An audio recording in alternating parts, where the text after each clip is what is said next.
안녕하세요, 범이스미입니다. 오늘은 운전하는 분들 모두 반드시 실천해 주셔야 하는 내용을 준비해 봤는데요. 우리가 운전하다 보면 정말 억울하게 사고가 나거나 또는 누가 봐도 저건 아닌데 싶은 생각이 들 정도로 운전하는 분들이 계십니다. 하지만 아직도 생각보다 많은 분들이 뭐가 잘못인지 잘 모르고 있어서 준비해 봤고요. 이건 내가 지키지 않으면 남에게 피해를 주기 때문에 반드시 참고하셔야 할 것 같습니다. 그럼 바로 시작해 볼게요. 가끔 운전하다 보면 이렇게 따라오는 뒷차의 라이트가 너무 강해서 백미러로 비친 불빛이 정말 짜증나는 경우가 종종 있는데요. 실제 최근 커뮤니티 게시판에서도 야간에 상향등 켜고 다니는 운전자로 인해 사고를 당할 뻔한 경험이 있었다는 글을 쉽게 볼 수 있습니다. 물론 상향등을 상시 켜두는 건 보복행위로 간주될 수 있어서 운전자 대부분이 평소에는 이 상향등을 켜지 않고 운행을 하는데, 하지만 초보 운전자를 포함해 일부 운전자들은 그 심각성을 모르고 상향등을 항상 켜두고 운전하는 경우가 종종 발생하고 있어서 눈살을 찌푸리게 하고 있는데요. 보통 상향등은 가로등이 없어서 시야 확보가 어려울 때 잠시 켜는 용도로 사용하고 계실 거예요. 하지만 무분별하게 사용한 상향등으로 인해 실제 사고가 발생하는 일도 계속 일어나고 있습니다. 그리고 상향등만큼이나 사람들에게 피해를 주는 게 하나 있는데 바로 후방 안개등입니다. 먼저 영상을 한번 봐주세요. 지금 영상을 보자마자 불편함을 느끼는 분들도 계실 텐데요. 바로 앞에 있는 차가 후방 안개등을 킨 차량이고 그 옆에 있는 차량과의 차이점을 한눈에 볼 수 있죠. 후방 안개등은 말 그대로 안개가 자욱하게 꼈을 때 뒷차에게 내 차의 위치를 알려주기 위해서 사용하는 거예요. 하지만 낮이나 밤이나 항상 이 후방 안개등을 켜고 다니는 운전자가 있어서 흔히 말하는 눈뽕 때문에 피해를 보는 경우도 적지 않다고 합니다. 보통 후방 안개등의 경우는 최근 출시된 차량들에게 있는 기능인데요. 이렇게 전방 안개등과 후방 안개등으로 쉽게 조작할 수 있게 되어 있지만 여전히 후방 안개등의 존재 여부를 모르는 운전자가 많아 피해를 주는 경우가 많다고 합니다. 그리고 무분별하게 상향등을 사용할 경우 도로교통법 제37조와 156조에 따라 역시 벌금을 낼 수 있고요.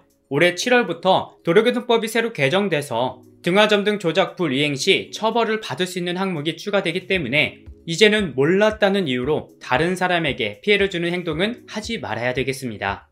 하지만 이번에는 정반대로 등이란 등은 전부 꺼놓고 운전하는 분들이 계시는데요. 바로 스텔스 차량입니다. 스텔스 차량의 위험성은 제가 예전에도 소개를 했지만 스텔스 차량은 전조등이나 미등, 후미등을 전혀 켜지 않고 도로를 누비는 차량을 뜻하는데, 문제는 내 차가 아무리 전조등을 잘 비추고 있더라도 스텔스 차량 때문에 내 목숨이 위험해질 수 있습니다. 그래서 스텔스 차량을 도로의 시한폭탄이라고 부르고 있는데요. 근데 우리가 운전하다 보면 생각보다 정말 많은 분들이 깜빡 잊었다는 이유로 잘 지키지 않고 있습니다. 그래서 저도 운전하다가 이렇게 수신호로 알려주거나 경적을 울려 신호를 보낸 경험이 있는데, 속도가 빠른 고속도로에서는 이렇게 정말 위험한 상황까지 발생할 수 있기 때문에 야간에는 반드시 전조등이나 미등이 켜져 있는지 확인하고 운전해야 사고를 막을 수 있습니다. 만약 어길 시 도로교통법상 야간에 전조등 미점등 행위로 적발 시 2만원의 범칙금이 부과되지만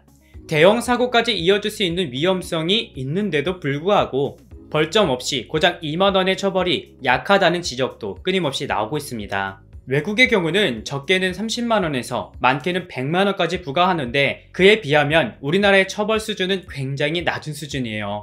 근데 사실 범칙금을 떠나서 출발하기 전에 딱 한 번만 계기판을 자세히 보면 전조등이 켜져 있는지 알 수 있으니까 미리미리 체크하는 습관을 들이면 좋을 것 같습니다.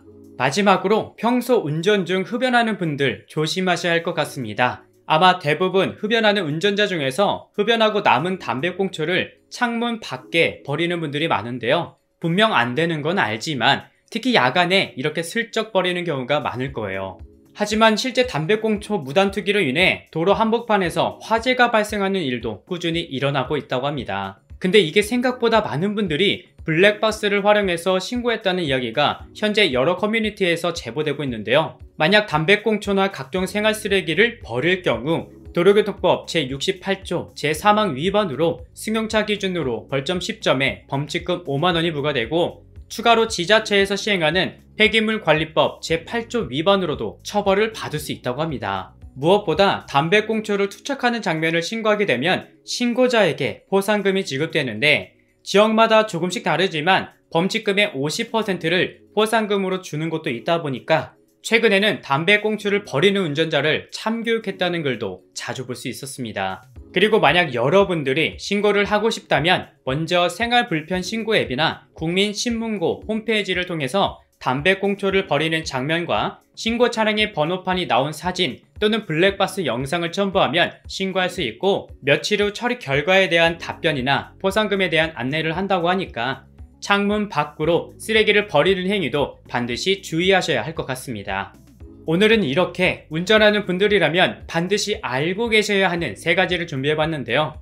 아직까지도 생각보다 많은 분들이 지키고 있지 않아서 위험한 상황들이 자주 발생하고 있습니다. 그래서 만약 도로에서 이런 차량을 발견하신다면 반드시 신호를 보내서 알려주시고 이렇게 심각한 상황인데도 불구하고 이 내용들을 전혀 모르고 있던 분들은 그만큼 위험에 노출되어 있으니까 출발 전에 딱 한 번만 계기판을 확인하고 운전하셨으면 좋겠습니다. 오늘은 여기까지 준비했고요. 긴 영상 시청해주셔서 감사합니다.